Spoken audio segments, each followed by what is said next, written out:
Was Scott ever violent? Did he have a temper? He had no temper, Barbara. He's got my temperament. I don't get angry, I get hurt or sad. I got nightmares in my head, I fear. Thoughts build up until I can't feel. My mind fills up into a creature, and it haunts me somewhere much deeper. I got nightmares in my head, I fear. Hello and welcome to True Crime Rocket Science, the most authentic voice in true crime. Thus far we've dealt with the affair, the relationship dynamics, some of the evidence, and then we've pulled back to look at the wider woods by reverse engineering the crime scene. But what if we pull back even further? We want to find out the psychological roots for this terrible tragedy. Are there any? If there are, what are they? When did they start? Where did they start? With whom did they start? More specifically, we want to know what impact Scott's parents may have had on him. If you're talking about something like evil, does it just come out of the ether, or does it come sort of through periods of trauma and suffering and difficulty and hardship? Does it come along a long, well-trodden path, or does it just sort of materialize kind of randomly? Well, what do you think? Before we get to that, if you haven't subscribed to the channel, please do. If you have subscribed, then what other button is there to hit? Well, there's the thanks button. So if you're finding this analysis worthwhile, please hit the thanks button. I'm going to be continuing the deep dive into the Netflix docuseries, and we'll be continuing that in the next episodes. And let's get started. So we often talk about the sins of the fathers, and we use the expression like father, like son. But you heard Jackie in the opening clip saying on national television that Scott had his mother's temperament, that he was, well, that she was easily hurt and prone to sadness. Does that mean he was as well? I think there's a little more to it than that, because we also know that hurt people hurt people. And from Anne Bird, we have another impression of Jackie.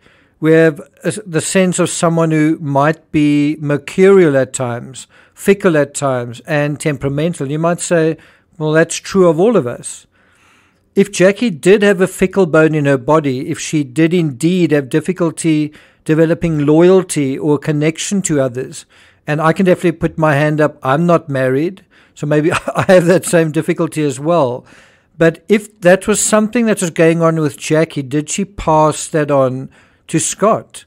You know, if Jackie had difficulty connecting to others, including Lacey, and Anne Bird does mention some instances possibly of that sort of thing in her book, that might be where Scott inherited the same thing.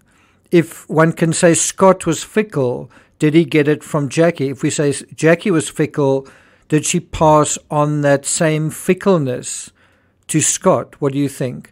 Now, that's a very superficial view of the whole thing. What happens when we go down another layer and another layer? Well, when Lacey became pregnant with Connor, Scott seemed to have real difficulty adjusting to the commitment and sacrifice and emotional investment that having a child would involve as well.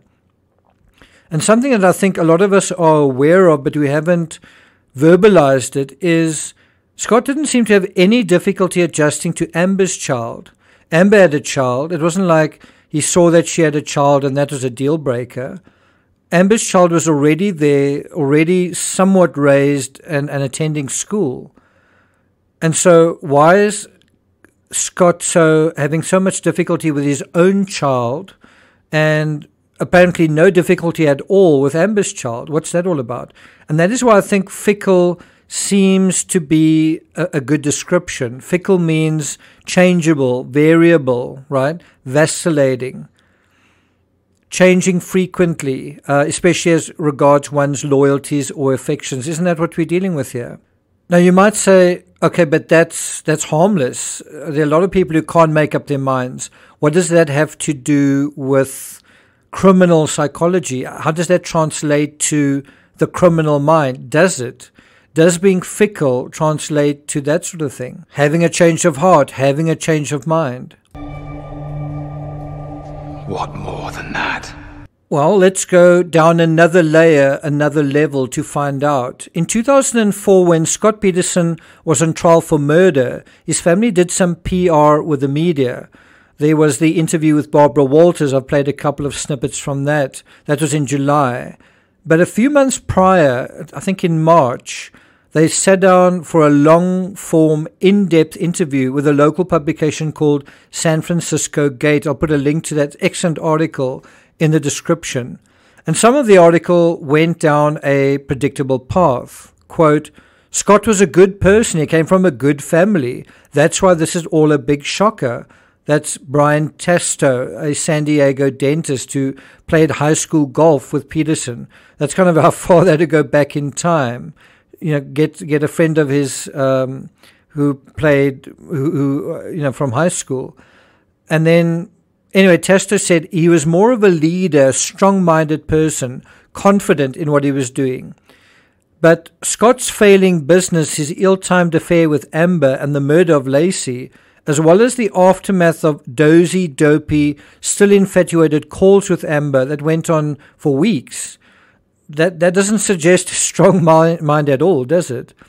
According to the article, it would soon become a family joke that the cherished baby's feet, that Scott, hardly touched the ground. Jackie Peterson recalled this with a smile. She said, he didn't walk before he was 1 because someone was always carrying him.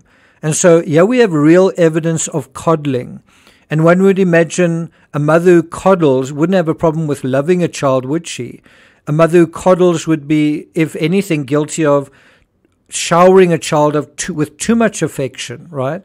And you would think a mother who coddles wouldn't be fickle and wouldn't raise fickle offspring, right? Unexpectedly, SF Gates' expose on the perfect son coming from a perfect family actually revealed flashes of the opposite, especially on Jackie's side. That's why it's not so much a case of is this like father like son, but possibly like mother like son.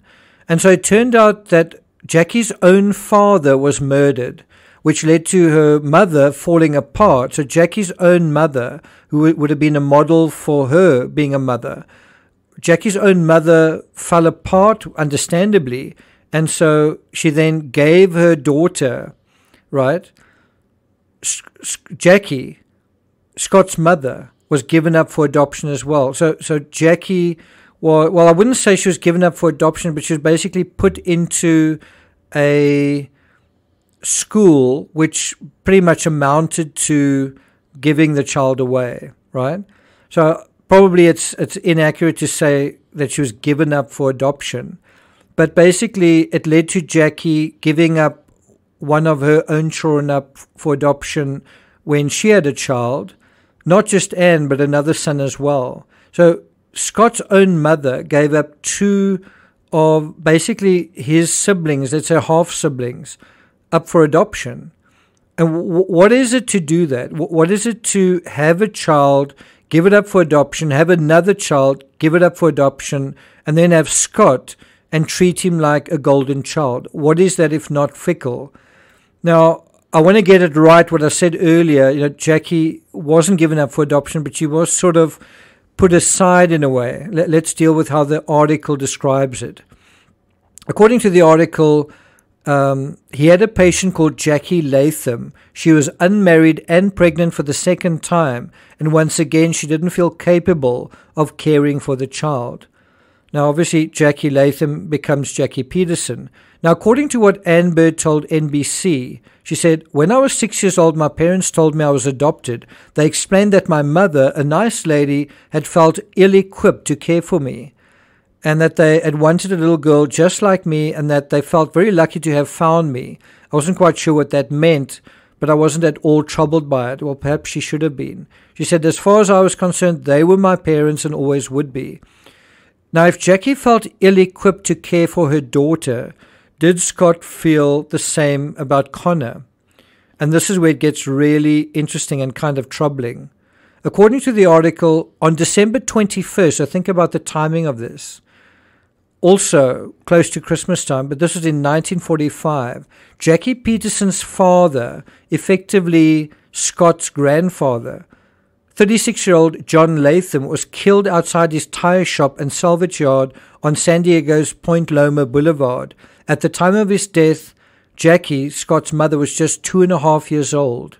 So Scott's mother basically grew up without a father in the first formative years of her life, and then shortly after that, arguably lost her mother as well. The article notes, Jackie Peterson's widowed mother had trouble caring for her children, and when Jackie was just 5 years old, her mother sent her to a Catholic home for children, which Jackie describes today as basically an orphanage. So in Jackie's own words, she wasn't put up for adoption, but she was basically sent to a Catholic home that felt to Jackie like an orphanage. Obviously, to Jackie, it felt like she'd lost both her parents, that her own mother had given her away. So for a time, the nuns who ran the school permitted just weekly visits with her mother, Helen Latham. So Jackie saw her mother maybe once a week when she was 5 years old, 6 years old, and so on. Gradually, the restrictions were eased, but Jackie was only 18 when her mother died. So Jackie never really had a relationship with either of her parents. And then the article notes, Scott Peterson, however, enjoyed a close relationship with his parents as he grew up, family members say. And so the question is, did that trauma linger in Scott's mother? Did the damage, the psychological damage of losing her parents and all the things that went with that, did that kind of darkness take root in some way? The thing is, when Ann Bird unexpectedly returned to the family narrative, I think that was 97 or 98, Scott understood that his own sibling, a family member, had been deliberately given away by his own mother. Another word for that is disposed of, right? Made to disappear. And she wasn't the only one. There was a brother as well. And so one could perhaps reason if Scott felt iffy or hesitant or fickle about Lacey, and then she disappeared, if she went away, so to speak, to use a euphemism, wouldn't his own mother, of all people, understand that? There is also some twisting of the truth in anecdotes from the family album, like this one. Quote, Lee Peterson told Scott that he would buy him a Ferrari if he shot par. This is obviously in the game of golf. By the time he was 14, Scott was consistently hitting the ball better than his father. Jackie said that Scott set his mind to it. He really believed his dad was going to get him a Ferrari. And then shooting par by 16 did win him car keys, but his parents gave him a used Peugeot sedan. Now, what comes out of this? You might say nothing.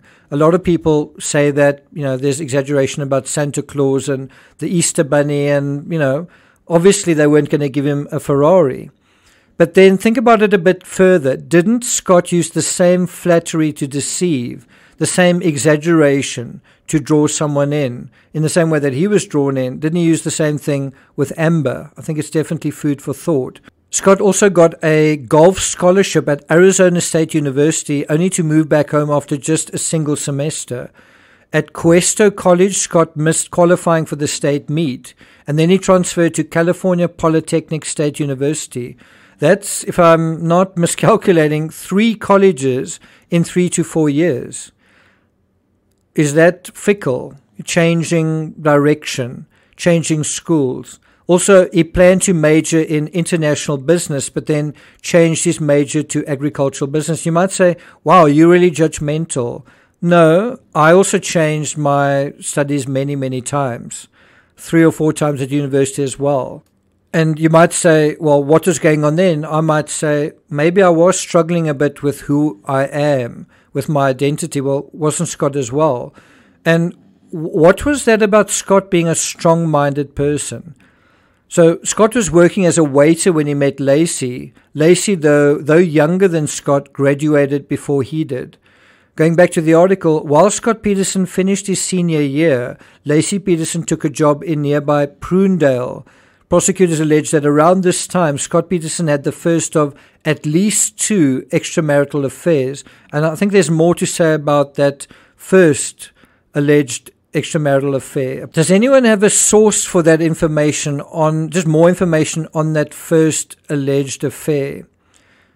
Anyway, I'm not going to take it further than that, except to say just how ironic this is. On the night that Scott was pretending to search for his murdered wife, his parents went to a Christmas Eve service in San Diego. According to the article, they were driving home. His parents were driving home. They looked up at the moon and talked about how things seemed to be going so well for their whole family. And then I think Jackie said that she said to Lee, we said a little prayer of thanks, and we're not even heavy prayer people. She said, all our kids are healthy, no divorces. I remember saying how lucky we are, how blessed we are. Thank you for listening, and I'll see you guys next time.